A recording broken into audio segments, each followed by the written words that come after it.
I guess when I was 10, I made my own first film, which was just using pencils and making individual frames of, you know, and I had a Meccano. I made myself a little cinema and just wound it through. This one was called The History of the Earth, and it didn't win an Oscar that year. But, so that's how I got my start, like you. I somehow, something told me I wanted to do this kind of thing. And then when I was still at school, I got this chance to get a chance to do a bit of outdoor stuff. The Duke of Ed Award had just started, and I was in the Scouts as well. And so I got to like going out into the outdoors and not filming at that stage. But I had my first chance. Himalayan trekking had just begun, and so I bought this. And it hadn't really been filmed then. And so I bought, there was a series called Skippy the Bush Kangaroo. It was one of the iconic, you know. So I bought this camera which was used on Skippy the Bush Kangaroo. This is going back into the early 70s. So it's you know, these 16mm film cameras which are very heavy. They only took, this was the kind of film it was, and the film only lasted about almost 3 minutes in the camera. Very expensive just to buy the film. There's an equal amount cost again to get it processed and so on and so on. So it was in a sense a big decision for me to try and invest. It cost me £2,000 in those days. Wow. So that was a lot. Then I had to buy. I was to go and film a trek, Himalayan trek, maybe about 3 weeks long. How much film? How do you cover something like that when you don't know what all the climaxes are or how many little incidents there'll be along the way? So I saved up to buy 4 hours of film stock, which was really another £2,000 again, and when you include processing. And I went off, and the other problem with these cameras at the time is this is just a camera. There's no sound. Therefore, a friend of mine came along with a little portable, no, I'd say not a little portable tape recorder, a big, you know, those big ones called a brand called a Ewer, quite big, and he'd be recording here, but there was at that time this is not a sync camera, so this goes at variable speeds. You try and get it as close to 24 frames a second as you can. It's got a motor where you can swing it around and get various speeds. But the worst problem with this camera was that you have to power it. There's no solar charges, there's no electricity even where I was going. So I made myself just out of ordinary torch batteries, 6 batteries which added up to 12 volts, and I hoped that, and that's how I left on this trip. And of course it's a heavy camera, you can feel it later, and then you need an equally good tripod. So my way of filming that trip was walking along with this camera strapped here and a big tripod over my shoulder and this battery thing dangling down, and the sound recorders would be sort of walking near me. And occasionally, if we tried to get sync sound, I'd film and he'd record, but they weren't exactly sync. So, you know, that's the situation when I first started. But the most important thing I had of all, of course, was this light meter, because the film stock I was using had virtually no latitude. You know, if you made a mistake by one stop, it would be visibly underexposed, almost unusable. And on day 2, I sat on, you know these things, I sat on it and squashed this bit flat. And, you know, I thought that my career was over because this was just so important, and I hadn't bought a second one. But somebody pushed, you know, you got the fingers and pushed it all out again, and it worked. And I managed to sell the film to the BBC and a few other places because it was really the first film of trekking in the Himalayas. And then at the time, the Himalayas had not been seen by many people around Australia. So then I did this thing called four-walling, where I was one of the last of the long line of adventure filmmakers who would just hire a hall or hire a, you know, like a university theatre, and you know, pay to hire it and try and advertise, and people would come at that time. It's a model which is hard to replicate now with so many distractions, and so many people have other access to media, and the world's a bit stale. Everyone's seen shots of the Himalayas, and it's harder these days for anybody in my field of venture, camera or filmmaking, to you know, get a cinema screening for their work.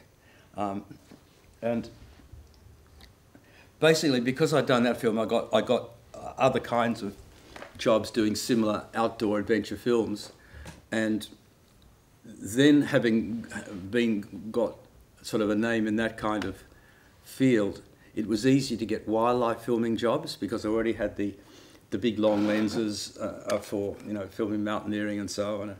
So to go from that sort of filming into wildlife filming, it was fairly easy. And then because of that, I got a job on Survivor, you know, the US show, and because it's the same sort of thing, just being able to film what happens without asking for a take two.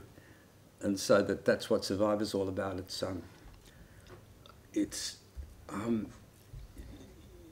They really, the good thing about it was that they really, it's not put on, you've got to be there to film what happens to those tribes on location.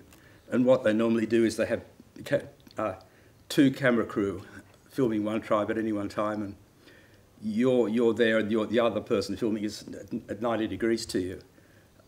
And you're not even allowed to talk to people. You're a silent operator. You're just a camera, not a person. So that's my background. I've made a little thing here about all the things that can go wrong, because I've had 40 years of experience of this now. I guess you've all had things go wrong already, at various times on shoots. Okay. Oh, have you not? Yeah.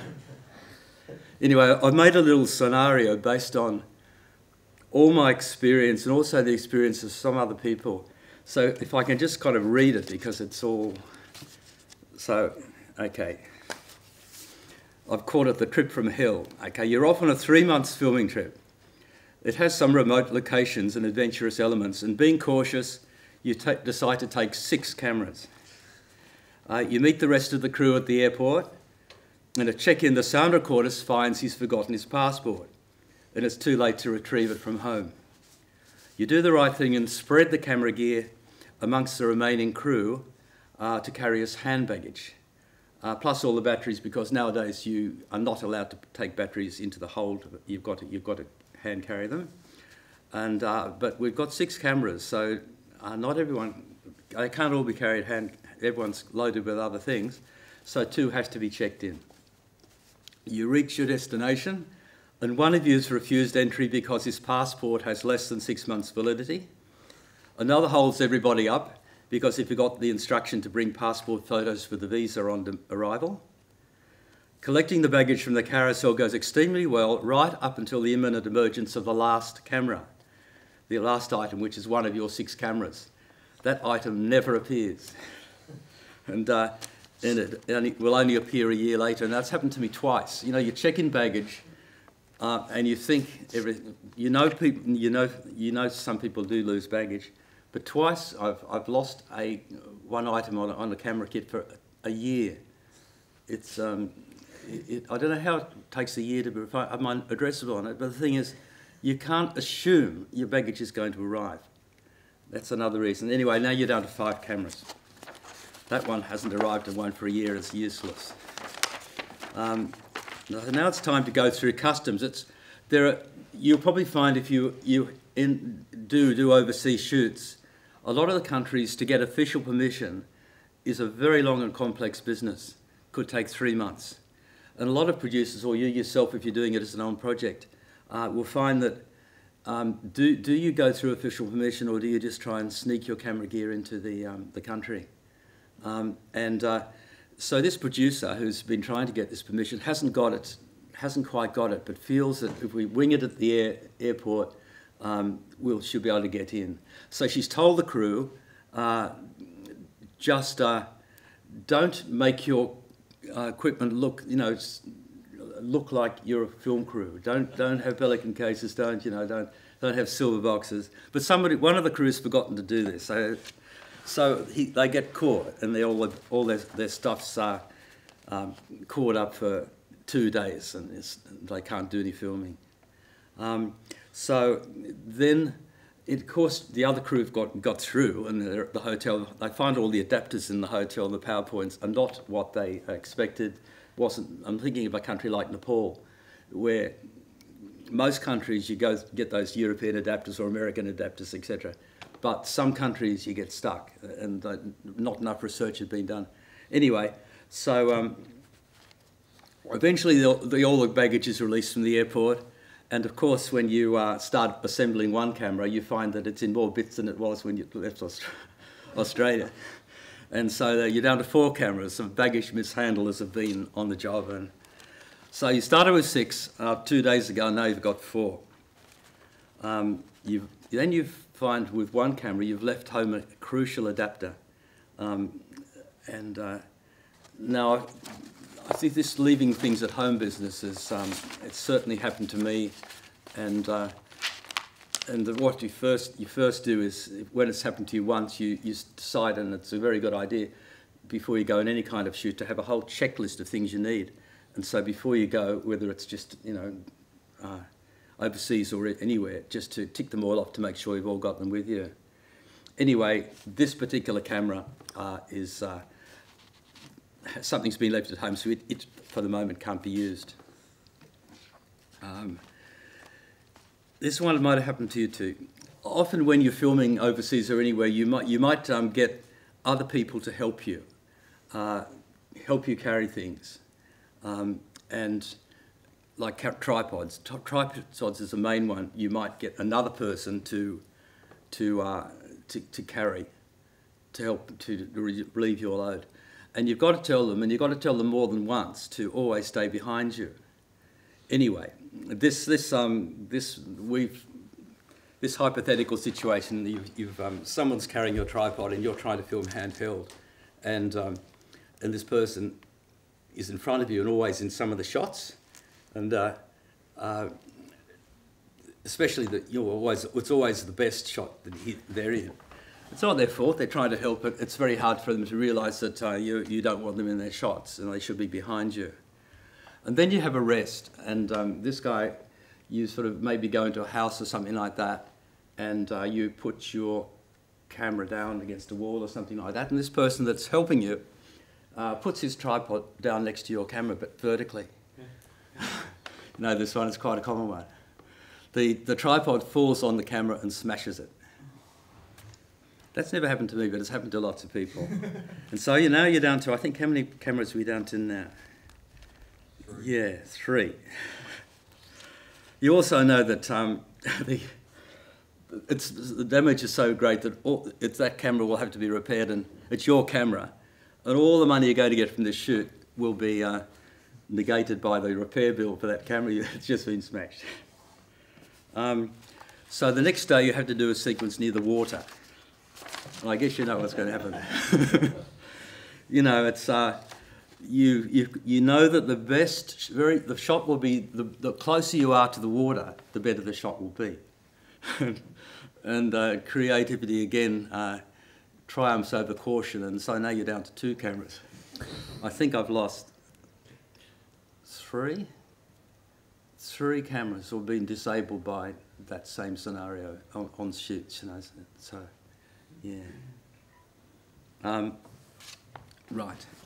Another thing we often have to do is on location is filming people going along, walking along, having a conversation, and we part of that is to walk backwards. Have you all done a bit of walking backwards? So you're walking backwards, and most people should know that you should be somebody should be looking out for you. So anyway, now you're walking backwards, and suddenly you wake up. 10 minutes later, you wake up, and you find that you've been told that you're walking very comfortably backwards along a path filming somebody, but the path ran out, and it was replaced by a set of stairs leading down, and you for the last 10 minutes have been unconscious at the bottom of those steps. You've got a broken collarbone, and worse still, your camera is broken as well. I was filming a sequence in Indonesia where this exact scenario happened to me. I was filming a person after a long funeral ceremony being finally carried to his mausoleum, and I was filming backwards as they entered this mausoleum. and that's what, 10 minutes later I woke up and the same thing had happened. I'd walk backwards and then down a set of stairs, and I was kind of lying dead in the mausoleum below his. And 10 minutes later woke up. And so in a sense somebody should have looked out for me, but in those kind of scenarios everything's happening and no one's sort of, you'll encounter that a lot if you're just doing general documentary work. You just, sometimes things get, so much is happening that you've got to fend for yourself, and you've got to be. So how many cameras are we down to now? That camera's out oh, we've only got one camera left out of the first 6. So now we've got another bad day, but we don't lose the camera this day. This is the day the director held up the crew yet again. This morning, and you missed the good light. We were all meant to leave at 7 o'clock in the morning, but the director didn't appear until 7:30. No excuse. And it's happened so often on this particular shoot that you've calculated you've lost a whole day, say over 3 weeks, a whole day of filming, and you always lose the best light.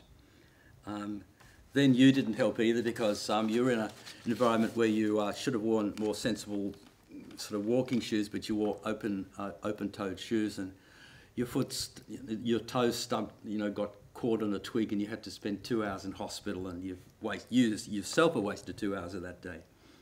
Then you have a great sequence that afternoon, and do a lot of backlight shooting, because in my experience, the best shots are always backlit.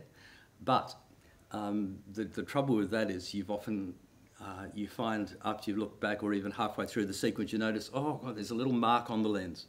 I hadn't cleaned the lens before that sequence started. So it's been a bad day, but you actually haven't lost a camera. So you're down to one camera still, and it's got a little microphone on the top. It's not the ideal camera, but you still got a camera, and it's got a mic on the top with a foam mic to stop the wind. So you put it down. You had a little break again, and you've put it down, have a cup of tea, and you put it onto the table just on the floor near you. 10 minutes later, you look down, and there's whole lots of little black bits of black foam lying everywhere. It's and you find that the family dog has eaten the foam on the microphone. And which is, how important it is to have that something there, otherwise you get wind. So down to one camera with kind of sound, but you don't want any wind. So this is, okay, we've lost 5 cameras out of 6, but tomorrow is the big day. Tomorrow's the climax, the big event that you're going to film. So the night before you want to set the scene, so you take the camera up on a hill and stick it on a tripod to get an overview. You've noticed that the batteries on the camera is a little about to run out, so you thought, well, it's probably okay to leave the camera for just a few seconds while I get another battery. Okay, the wind picks up and knocks the camera on the tripod over the cliff. And now you've got no cameras, and you want to sort of go over the cliff as well. And that last bit actually happened to a friend of mine, and it's a common thing, You probably, it's not just going over. You've often left a camera on a tripod, and for some reason you haven't tightened up the tripod, and either the camera, swings down and can fall over. It's a very, very common thing. So that's the last of my kind of memories of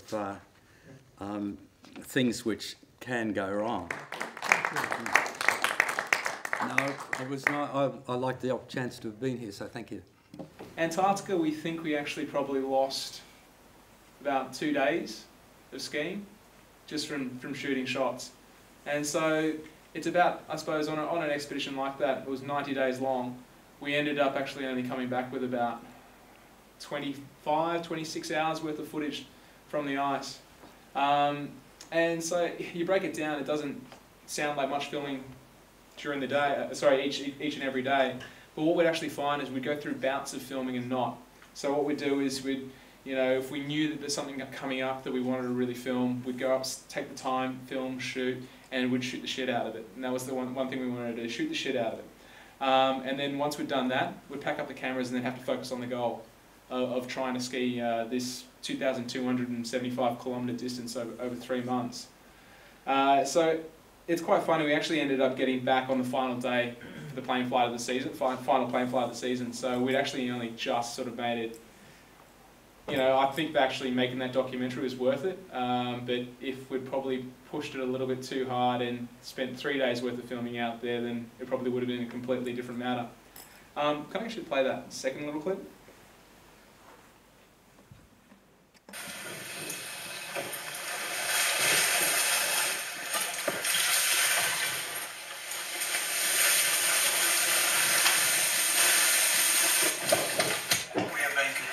Smashed at the moment, used to let them out what came off and stuff. I cannot believe we just did that. We're idiots. It's probably the ugliest move we've had on the car. Can you come on? Can do this video, Dari? Can I do this video, Dari? We'll have this argument in a second. I want to do this video, Dari. Then let me. Just let me. It feels like you just can't take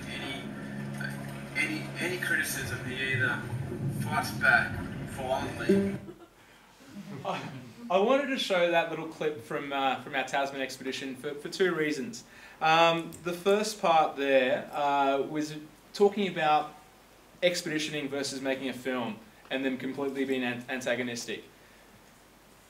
What happened at that point was we'd actually had this parachute anchor that came out the back of our kayak, and it actually got fouled around the rudder. So we were in waves that were starting to get up. Eventually that night they got up to around 10 metres high. So picture a wave that's 1.5 times this roof here. And we wanted to sort of film this sequence of me actually, filming this, swapping over the rudder to, the parachute anchor over to a series drogue. And so we had the door open and we were filming. And then just along at that moment, this wave comes along and about 100 litres of water comes into the cabin, soaked all our electrics. And we got really frustrated with ourselves because here we were trying to make a documentary, and you have got to film those shots. We probably should have gone outside for that, but we didn't want to have both of us outside in that kind of weather. And we really cocked up big time and got all this water inside the cabin. And we were so angry with ourselves that night, thinking, if our electrics don't come back to life after that moment, then we've ruined our expedition for the chance to try and get a shot. But it's a fine balance and fine act that you've got to sort of play. It's a fine walk, and everything came back to normal after that. We were able to get all the water out and continued on. It was damp, but it was damp the entire trip. And the second part of that, when I started having that little rant at the camera, we used to do this thing around Mr. Camera where you'd vent to the camera. And there's this split personality or schizophrenia that sort of comes in where I was having a little bit of a video diary segment talking to the camera, and Cass had actually really ticked me off just beforehand. He'd actually thrown my half of the Snickers bar in the water.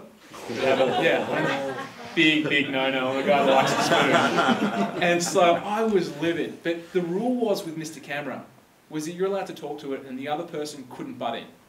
And Cass started cutting in over me, trying to tell his side of the story as well, justifying why he threw my Snickers bar in the water. And ordinarily, if you're really angry and screaming mad at someone, you probably just put down the camera and start yelling. There's that sort of split personality schizophrenia side that turns off, you hold the camera to the side to try and capture the whole thing whilst you're really pissed off at the other bloke.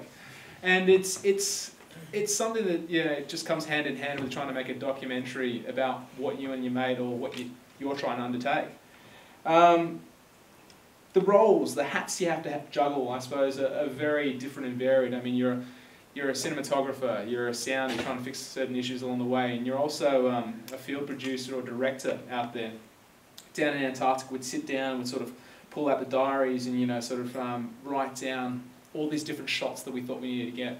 We'd scan through when we had the power to, when there wasn't a whiteout, we'd scan through the clips that we'd actually shot already and think about, what do we need to actually finish up a sequence? And the cool thing about the Antarctic documentary was we didn't have to sort of go off and get stock footage, and we didn't have to go off and really shoot any other sequences. We came back with everything that we needed from that expedition. So we came up with this huge long list, and I think it was the back end of the expedition. I'd lost about 25 kilos, Cass had lost 20. And so the last thing you want to do is to go off and do those sequences, but we'd tick them off slowly one by one.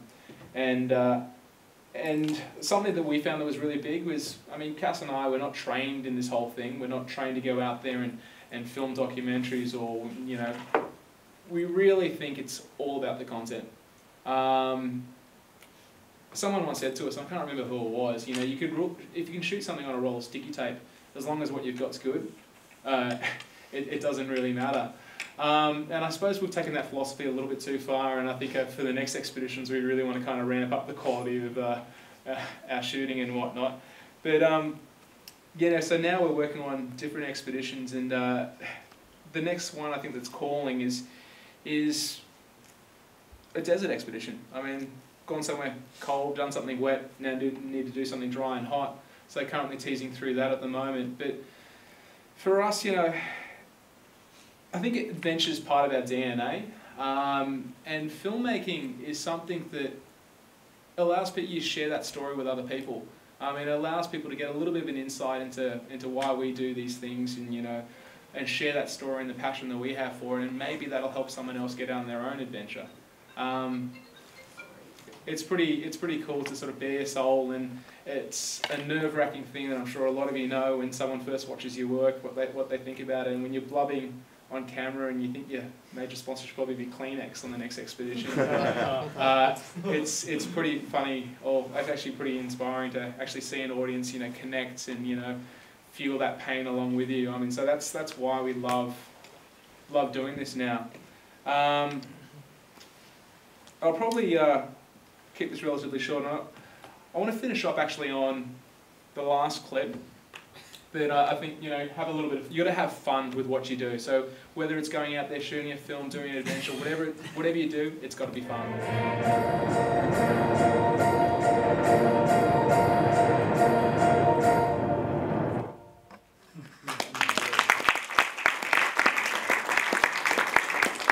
It's those moments that are, I think, making films actually out there on expeditions is all about for me. It's just, you know, it's unscripted. Although Cass went out there and had a plan to do that, to surprise me, you know, the response there, the reaction from me, it's, you know, it's that unscripted nature, you know, adventure. When you go out there, it's something with an unknown outcome, so you don't know what the story's going to be written. And as we said earlier, you know, the mountain, you know, writes a script. You don't know exactly what's going to happen. You go out there with the best intentions, the best plans, and go out there, try and capture and document a journey. And yeah, Cass and I are so thankful that we're actually got the ability to do that with 2 of our expeditions, and hopefully with many more in the future. So on that note, I'll probably pass over to the next 2 blokes. Julian and Clark. Julian Harvey. G'day everyone, my name's Clark. I'm one of the producers of The Crossing. I'm also one of the characters in The Crossing. It's a feature documentary that's just been released, and I'll just give you the 30-second brief about it. It's about a trip I did in the Arctic a few years ago. My mate Chris and I decided to walk across Victoria Island, which is an island about 1,000 k's wide, just north of the Canadian mainland. And we tried to walk across it unsupported, and after about 2 months out on the land, we found we were only about a third of the way across, and we failed basically. So we came back home to Sydney, and 3 years later we went back there and finished the job, finished what we started. So my whole foray into this adventure documentary world started out as an adventurer first and filmmaker second, like Justin there. I wrote the script. You wrote the script, well, we just, you know, filmed what we thought was interesting out there. You know, in the meantime, I've went and got a degree in film, media and communications, and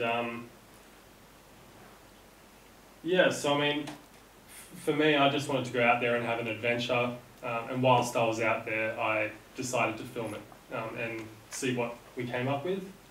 And if we got some good stuff, we'll make a film out of it. So I didn't actually meet Jules, the director, until we come back and had shot absolutely everything.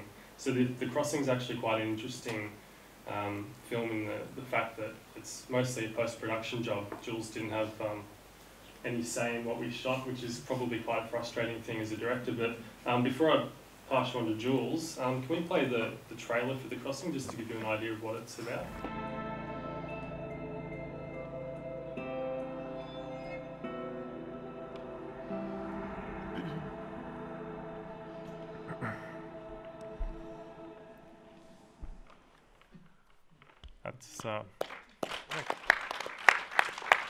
That's my bad. That was actually a couple of earlier drafts, that one.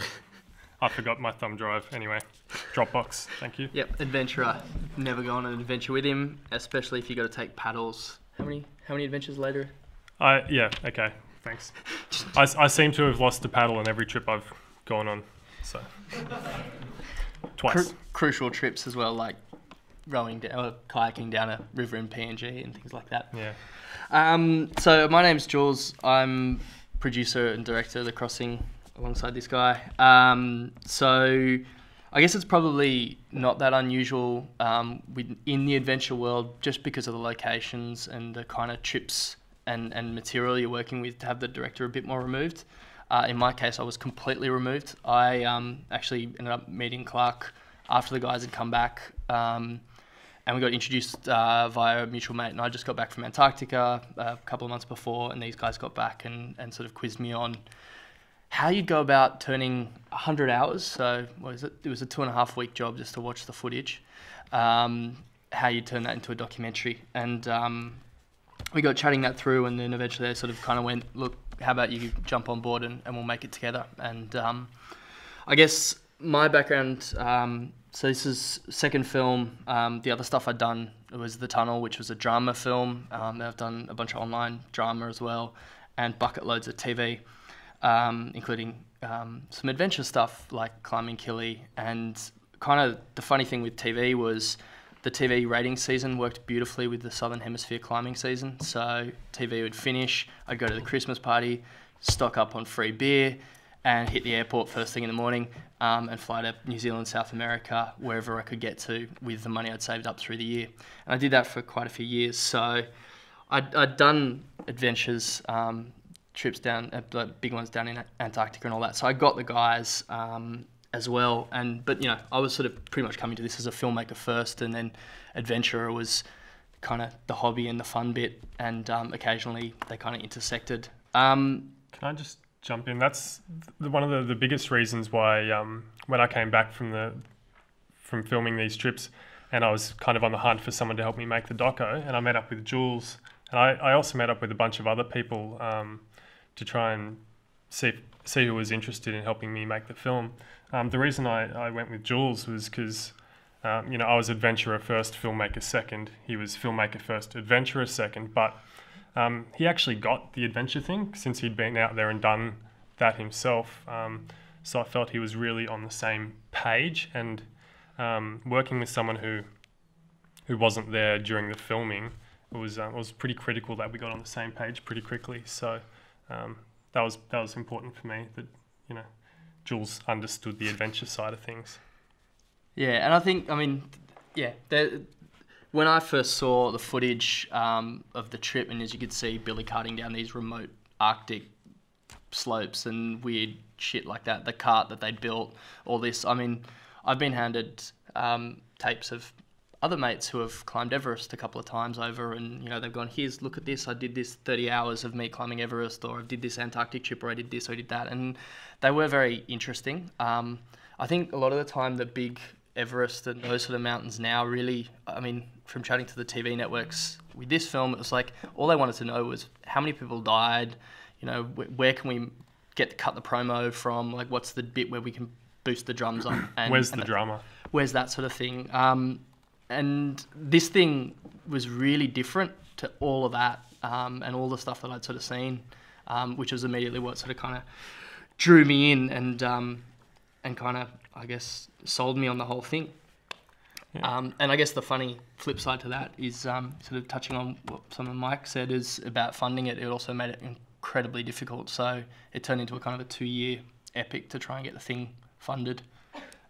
Talking to every network and talking to everybody else, and eventually going out to sort of Australian Geographic and Gore-Tex and sort of sponsors and stuff to find enough money, and then us dropping our time in, as Mike also said, our time in for pretty much for free for the whole process to get it made, and it became very much a love project.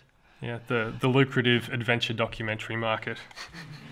I don't know if you guys saw our Ferraris parked out the front there. I took the Lamborghini today. Oh, nice. Matching. We learn a lot. It was a big learning curve for me anyway, making this documentary.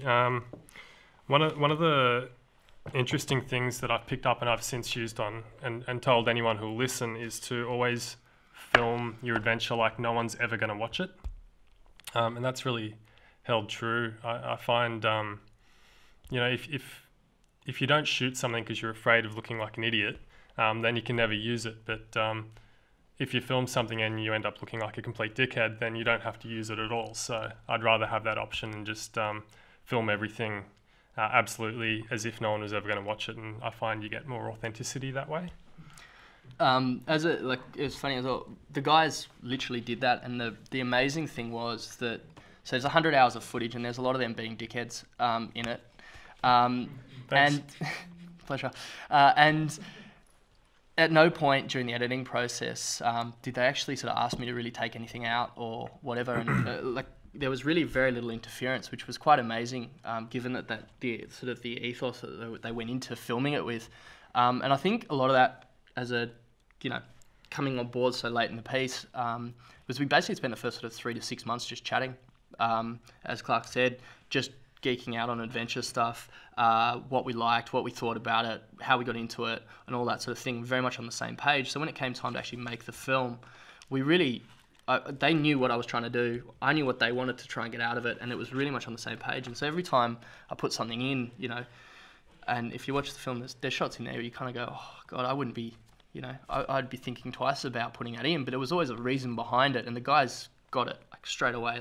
I can see why you're putting that in there. You want this, we wanted the audience to feel like they're on the adventure with the guys and really immerse them in the experience. And we didn't cut away from that little bubble that they built around themselves. And so it meant sort of warts and all a bit. And it was quite a interesting and amazing process that at no point, during the year or so that we were cutting it, did they actually ask for anything to get cut. And that's where that trust factor comes in with the director film adventurer relationship is really important. For me, I really had to take off my adventurer hat and put on the producer hat when we were in the edit suite, because I knew how hard it was to get that one particular shot, and I knew that I'd broken Chris's camera and then used our backup camera to get that shot, and it took 10 hours and I had to hike up to the top of the mountain and all of this stuff, and Jules would just flippantly go, it's shit, and not use it. So at the end of the day, you've really got to trust that judgment of what makes a better film versus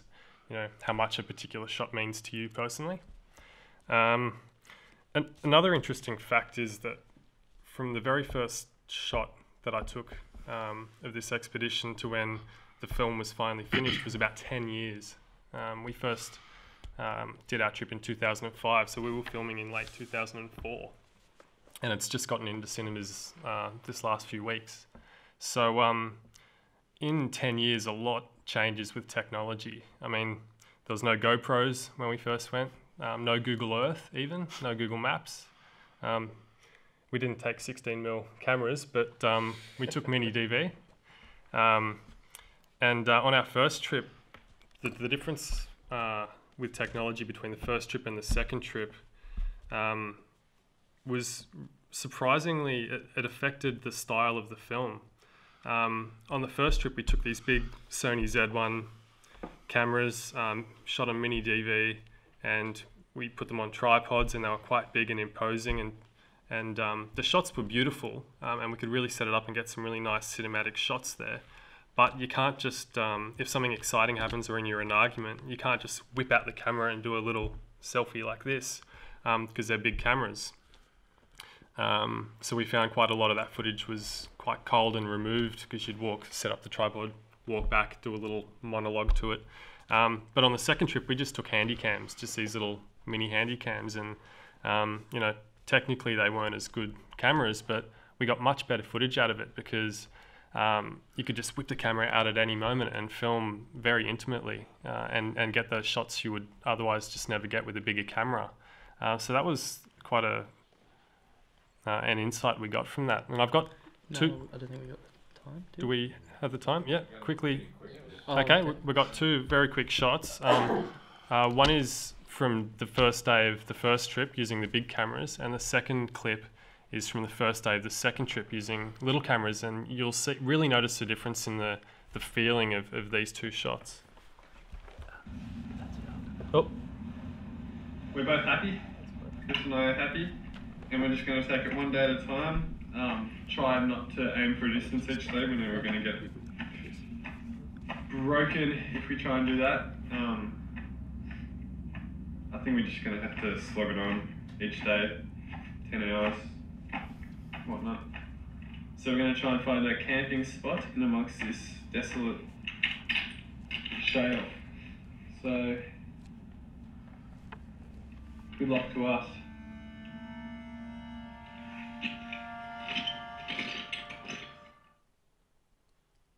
So that was the first trip using the big camera.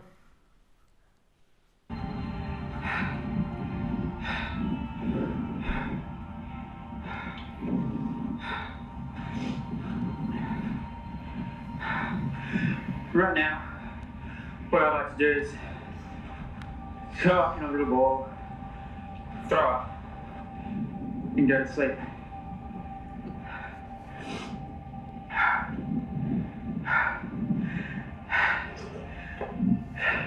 It's only day one though, so it'll get better. Soft. So you can really see the difference between having just a little camera and how that relationship between the person and the camera can really change a film and make it something completely different.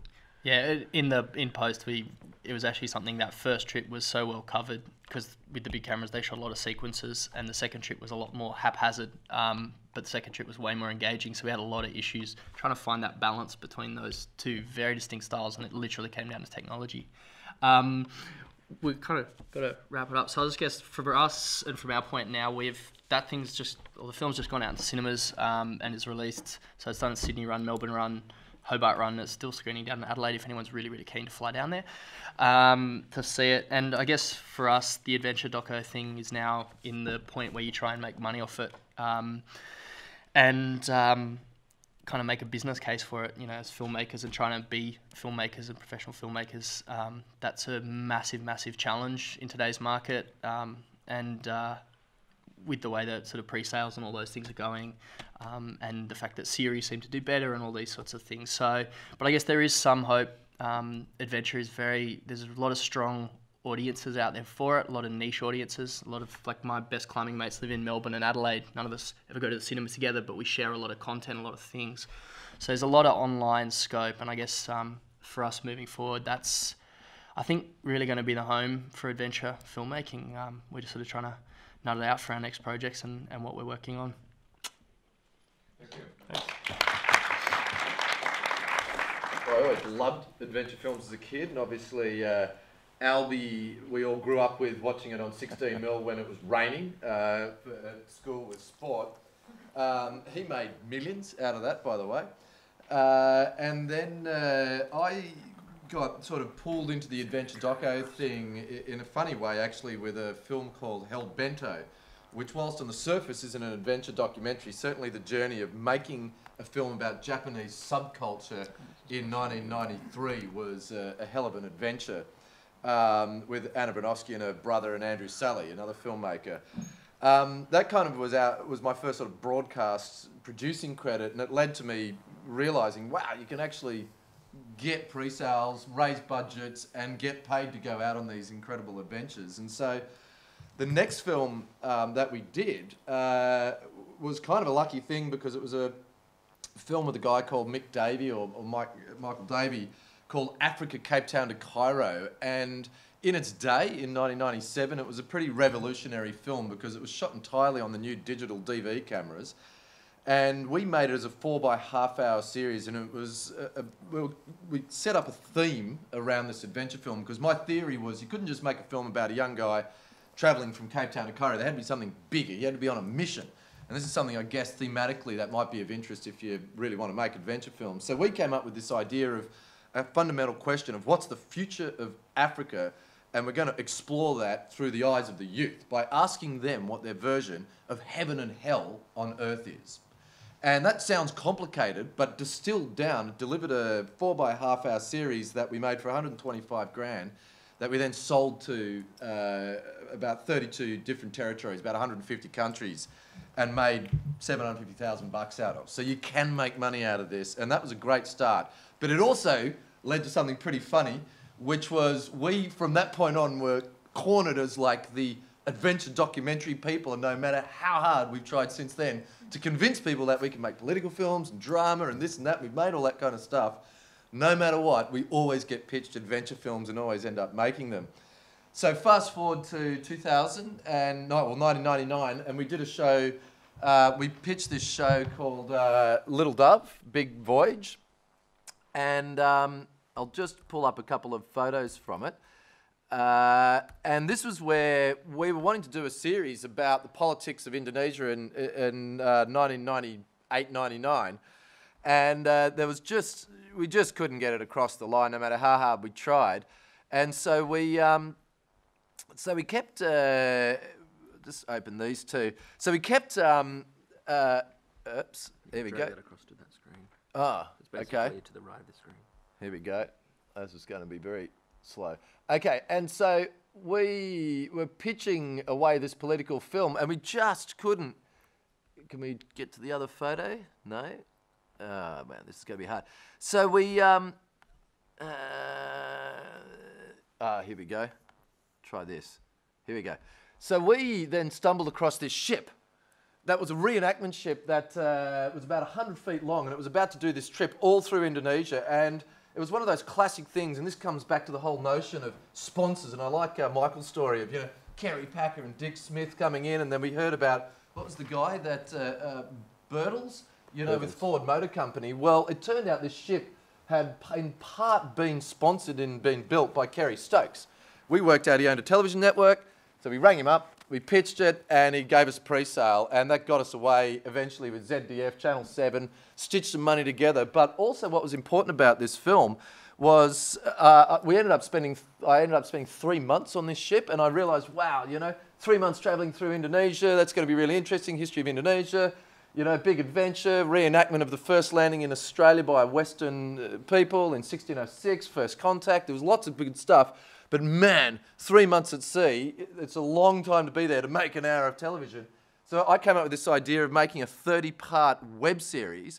And way back then, we actually created this, which, sorry, I've got to drag it over, which was a website. I know it looks clunky, but you'll see down there, we actually made and shot and cut on the ship 30 micro documentaries, and we had to make them so small that they could fit down a 14K modem, and which was pretty wild. If I hide that and close that window, there's actually a shot of me somewhere under there. Sorry, having mouse conniptions here.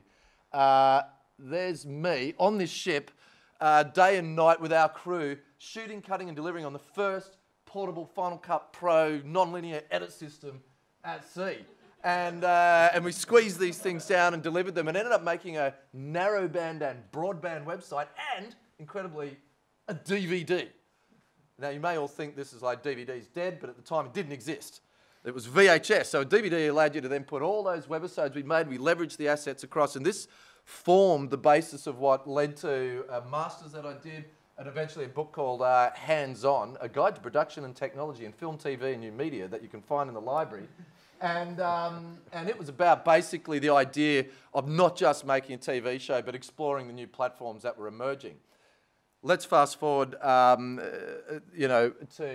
we're going to run out of time. Let's fast forward to Storm Surfers. And there's the internet. Sorry, this is going to be slow. Okay, so because of our, have I spelt that correctly? .au. Let's try that. Because of our history in making these shows, we then were approached in 2007 by a team who'd made 2 surfing adventure docs.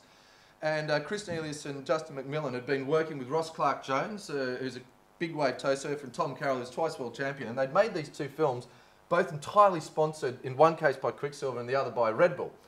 And they'd done one in South Africa and one in Japan. And they both really wanted to get these shows sort of broadcast, if you like, but couldn't quite get them across the line. So we teamed up with them and we created what has become effectively a brand. And what's interesting and important about this is we straight away brought to the table the idea or the notion that we were, I guess, evoking or calling on the spirits of adventure filmmaking, being Frank Hurley and Damien Parra and, you know, Albie Furzon, is it? And, Albie Falzon. And even Witzig and others. And we'd had a bit of a history of putting on surf film festivals before this, so we kind of knew about that whole genre. And when that happened, we thought, wow, there's really something in this, because we're not just making a film for a niche, we're actually making a film that belongs to an entire culture that has incredibly been exported globally, wildly successfully. And you know, the apparel industry in surfing is a multi-billion-dollar industry and one of Australia's great success stories. So we went to Screen New South Wales and said, man, this is going to be a hit. They said, we don't support surf films. We don't support sports films. And it's too commercial for us. So you've got to come back with a proposal that explains why this is culturally important. So I actually put together a proposal that explained the scale of the culture and spirit of surfing and how it had been exported globally, why you need to give me the money to put together a business plan for a franchise. And I know this sounds kind of producery, brutally business-like, but that's kind of what you've got to do if you want to be a surfing pioneer and go on expeditions that cost $250,000 a throw, that are totally rolling the dice to get out into the middle of the ocean to find a giant wave and surf it in the middle of a storm with a whole bunch of people and not have anyone die or get injured. It's really hard and really expensive. So to find those sponsors, we came up with this idea of let's create a franchise. So we got funding from Screen New South Wales, wrote a business plan, wrote a script, put together a sizzle reel, and took that sizzle reel out to market and managed to get Red Bull on board as an investor in the first film that we did. But right from the start, we knew we wanted to make a feature film, we knew we wanted to make a series, and we knew we wanted to crack the United States. But interestingly, and I've gone back and looked at that plan many times, we also knew we wanted to make a game, an electronic book, and a whole bunch of webisodes. And so what I thought I'd do is, first of all, just show you here. So we set up then, you know, this is the latest incarnation. This is website version number 6. And so what we finally got to, the first film we made with Discovery Network Asia went mental, sold in 150 countries, which was great. So that got the second one up, where we went to New Zealand. The webisode things kept growing. Really importantly, the whole time I fought brutally with attorneys globally to protect the rights and control the rights and trademark it and make sure no one out there, no company could ever prevent us from exploiting the rights going into the future. If we'd signed the original contract where it was set, there would be no such thing as Storm Surfers, anything except one-off doc that would have vanished by now. So because we knew we wanted to turn into this bigger thing, we ended up pushing through, and then one day, you know, we were doing the launch of Storm Surfers 2, and we were at the Chevelle Cinema, and we'd done a screening of it, and it occurred to me that, I mean, it's a 350-seat theatre. We had to knock back about 400 people from that screening, and my brain went, click, we're ready. Let's make a 3D surf movie. And so I went out there, pitched the idea, got a bunch of funding to develop it. We were making money off it at the time, so we put some money back in. And where to catch Storm? I'm just looking for the reel, because I figured you'd probably want to see something eventually. And so I had this amazing journey that I shot in as adventure documentary of me flying all around the world, which I've got to get back together. I'll probably give it to one of you guys. Where, you know, literally going to Hollywood and pitching into all the studios with this reel, you know, that was a very well produced reel, going, you've got to, you know, and with the offset, of course, I was able to go, it's a $10 million movie, I was just completely making it up. And I've got $4 million, which of course you do with the producer's offset. You get 40% back. And I had no idea who I was going to borrow the money off, but I figured that someone out there would lend the money because the government's going to give me a check at the end. So it was kind of a bluff, to be honest. And anyway, the sort of word got out, and suddenly I got this phone call, and someone said, you know, you've got to come in and pitch to Paramount.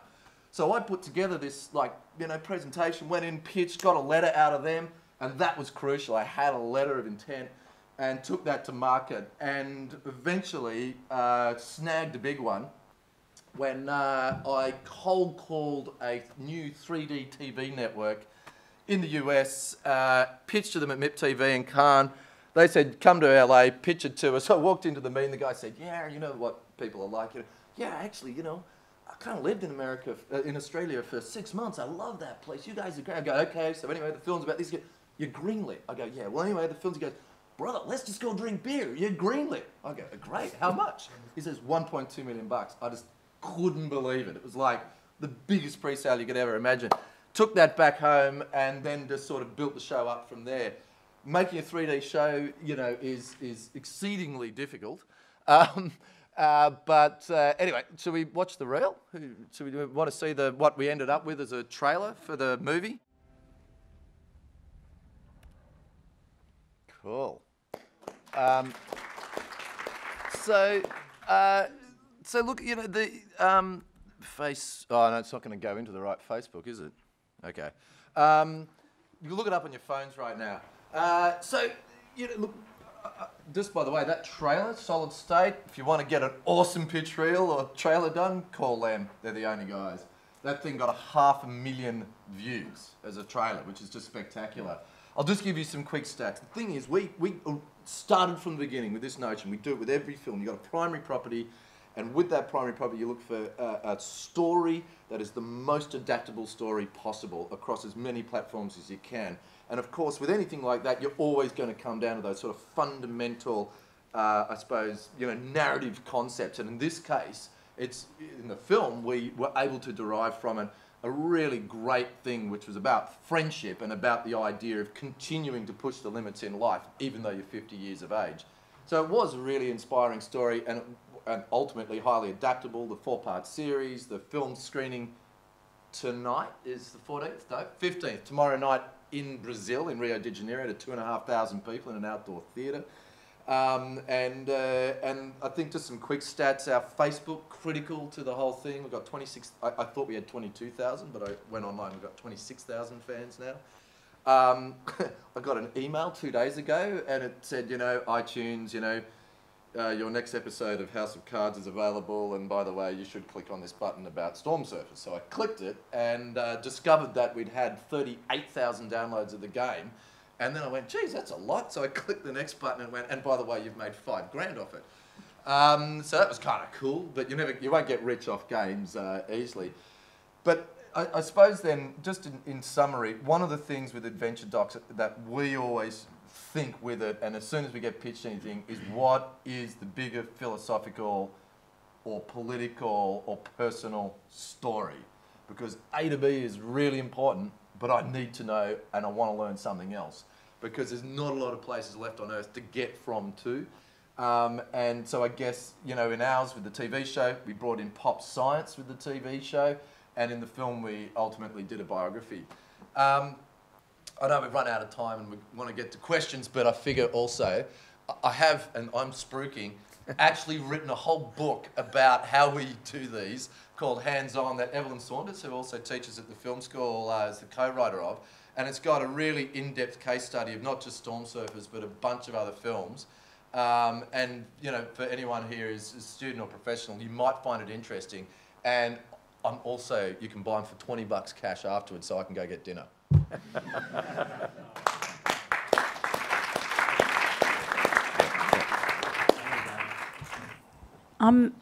Most of you guys did talk about how you got funded, but Justin, you didn't. Can you talk a little bit about how your projects are funded?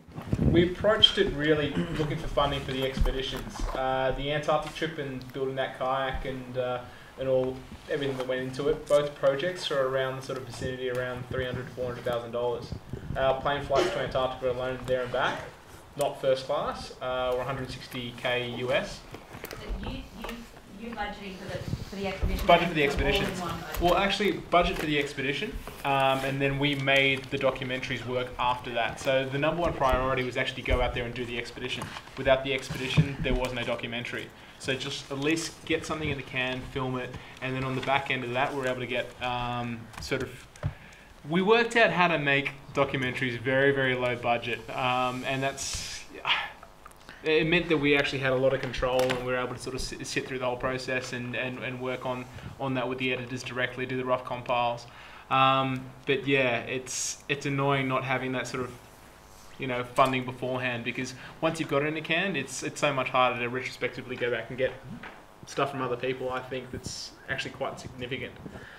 You guys struggled with it for a fair bit, like going around, and you came up with some great solutions. Cass and I sort of bit the bullet in certain aspects. We got some funders on board, and also funded it ourselves through some of the sponsorship funding that we're able to sort of push towards it. Do you then make a return on the Antarctic one, for example? Definitely. So the Antarctic one, we won 13 international film festivals. With that one there, Nat Geo picked it up to run worldwide. I can't sort of tell you how many people have actually watched it now. It's gone gangbusters a bit. And so, yeah, I mean, that's given us a great return. And by having all that control over it, we get a significant portion of the back end as well. So that one has actually made us a bit of coin from that we're able to sort of push towards the next project. So we're not running into it with no funds whatsoever. Do you have a day job? Do a lot of speaking, which you ragged out a second ago. Did I? No, I'm joking. You're not an Everest climber though. No, I'm not an Everest climber. So I do a lot of presentations, working on other business ideas as well. So we're just not just filmmakers. Cass and myself, we like to think of ourselves as I suppose entrepreneurs and adventurers as well as filmmakers. Michael, what's your next? Where do you go from here? I think the future for us, apart from all these ones, if you could be very entrepreneurial, is to try and... lately I've been doing a few things for charities where they're doing trips, fundraising trips, and I go along like walking across the Simpson Desert because they want to do the same thing next year, so they want somebody to film the experience. And same with the Kokoda Trail. People do like filmmakers to go along and to promote trips that they will do the following year. They mostly end up on the internet, and I also think that individual people will one day get the idea, the public out there, that if a professional films something they do, a holiday, or not just their wedding, but some other parts of their life, a lot of us will get good money just by being more like filming, not climbs of Everest, but just interesting parts of other people's lives. And hopefully that will come as a future thing as well. Why I've got this camera is, as I said, the way I do things now, if I have to do an adventure one, is I just sort of stick this around my neck, and I have it here all the time. It's the high end of the amateur Sonic cameras, which are virtually almost as good as the professional ones now, but it's great. It's 8 hours of internal hard drive, a battery that lasts 6 hours, and fantastic stabilisation system in it. Only costs $1,500. And you've always got it. And you've always got it here, right here, because things happen so suddenly that you can't even have it. The camera's got to be right here.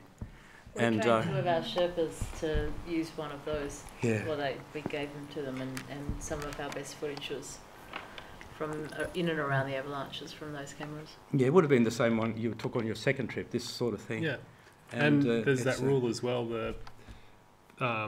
the most amazing things happen whenever you don't have a camera. Yeah. Just don't tell the producer about them. Keep them to yourself. Yeah. Amazing thing happened. It's like, is it on film? No. That's right. Yeah. So I love these cameras, and I can't really fault them. And they're fine for television. You can't tell the difference between this camera's quality and the bigger camera's quality. So Marcus, what was your motivation to actually get into the game? I mean, right from the start.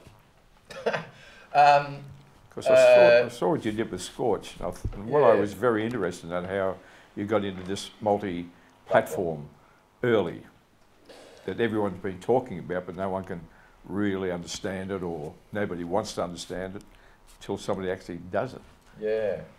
I mean, in terms of getting into the multi-platform side of things, I think it was just it just made sense on one level, and it was also out of necessity at a business level, because we had to find some way of cracking, the business as filmmakers that was, in reality was a lot more limited and a lot smaller than it is now. I mean, to go out there, there just was, you got to remember when there was no cable TV in 1990, there was no Adventure Channel on Discovery or Nat Geo, there certainly wasn't the level of funding that we have today with the offset. The scope of opportunity was very limited. So we, I guess, naturally looked to the other platforms as a means of creating multiple income streams as a business, where the possibility for us to build beyond productions was going to be tough going. And realistically, if you actually look at the top 5 production companies in Australia, they're the same top 5 as 20 years ago, and there has not been a new entrant, except Shine, which obviously comes from a different level. But I think the motivation for multi-platform was just, it's there, it's possible, we've got to reach the audiences, and naturally kids are going to start turning off TV, so how do we get to them? In terms of, the speed at which it's come about, it's been quite interesting that in 1999 we did a multi-platform project, and I went, man, by 2001 the world will have changed. And in 2014 it did change, not exactly as we imagined it. However, it is, the opportunities are now getting really big. And I just today, as an example, heard about a deal being done of one of the big cable channels, factual channels, doing a deal with Netflix and Amazon. That's going to be about 2,000 hours of content going onto those SVOD platforms. And that's brilliant, because what it means is suddenly all the people who are accessing stories via those platforms, not via linear television, will start to be accessing, hopefully they'll cherry pick the best stuff, and they'll be watching those, and just going by the thing of what happened with House of Cards, hopefully they'll turn around and write us here on the panel a check for $100 million like they did House of Cards to go and make 100 hours of really good television. So, I guess that's how I see the future. So it's just content, isn't it? And it's a beast that it's got to be kept fed. It's voracious. Yeah. There's 3 billion people more on the planet than when I was born. So, that's really great. From a purely selfish and non-environmental point of view.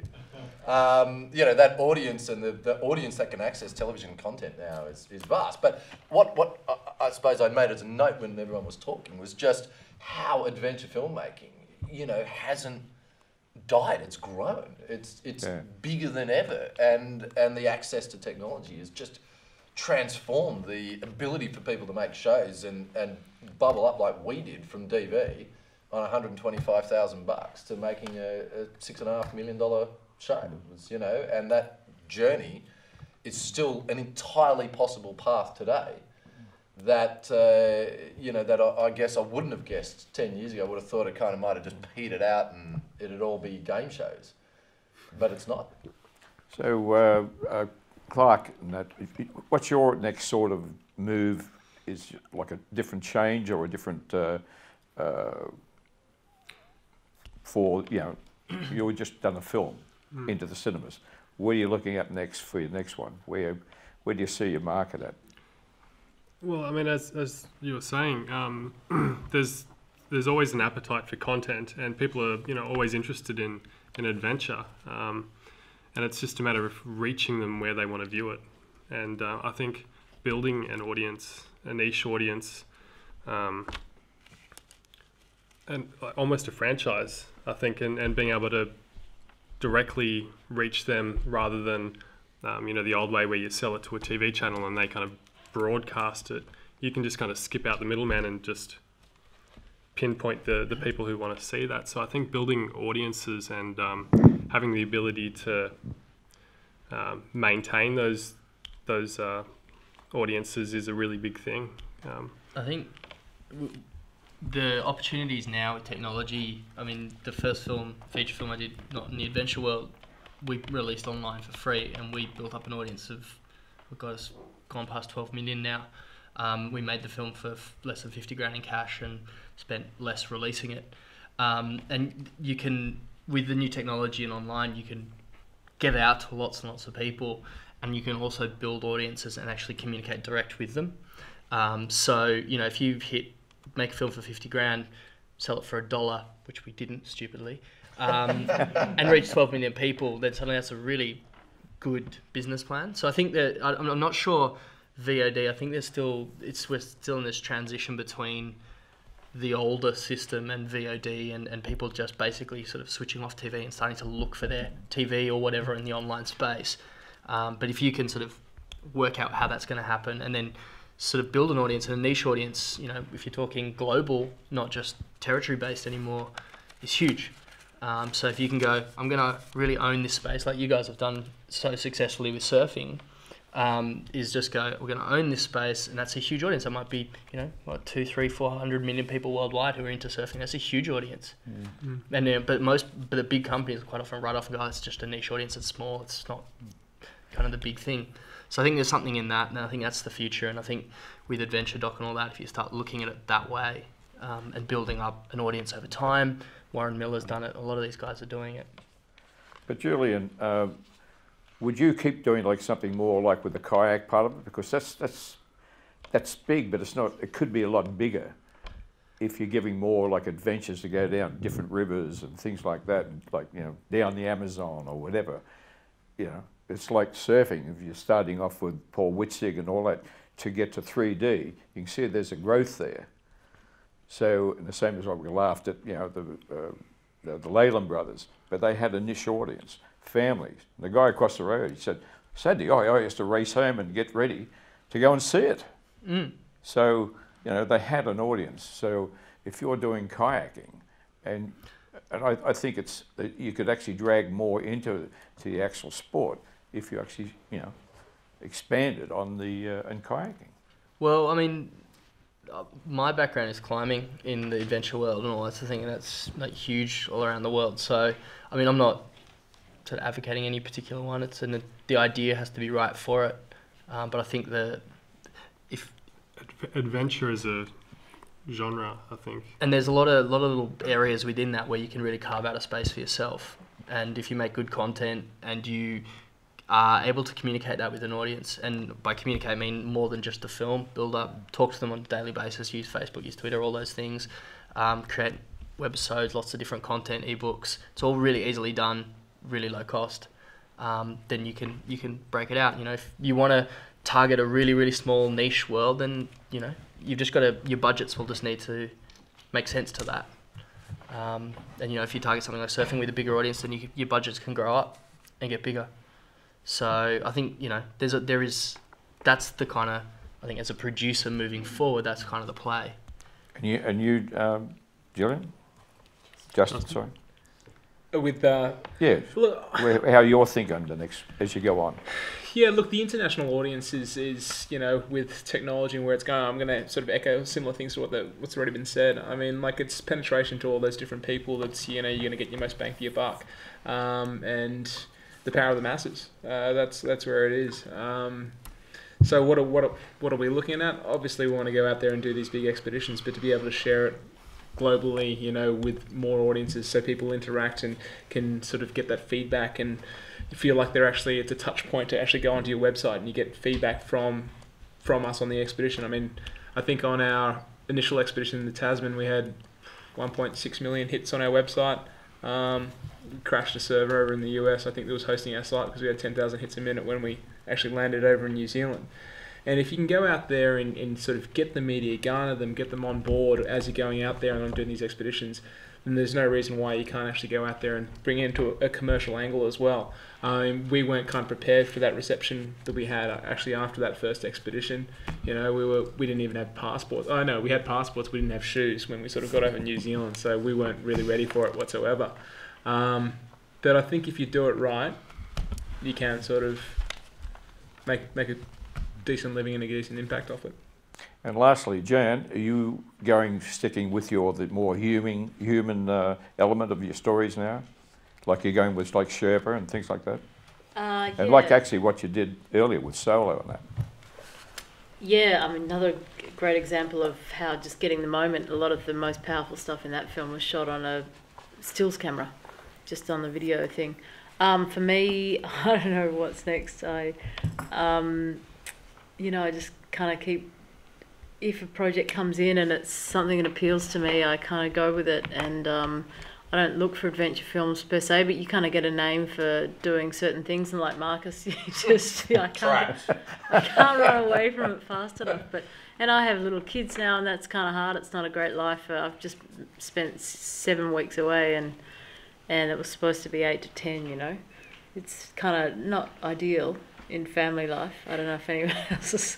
You know, I have a very understanding husband, but yeah. Look, I just kind of finish this film, and my next project that I'm trying to develop something. Marcus knows about this one with the ACO, so a very creative visual piece to music, because music is something that I really love. So you know, but we'll wait and see. I don't know. Hopefully, no more death for me. Okay, could you thank the panel for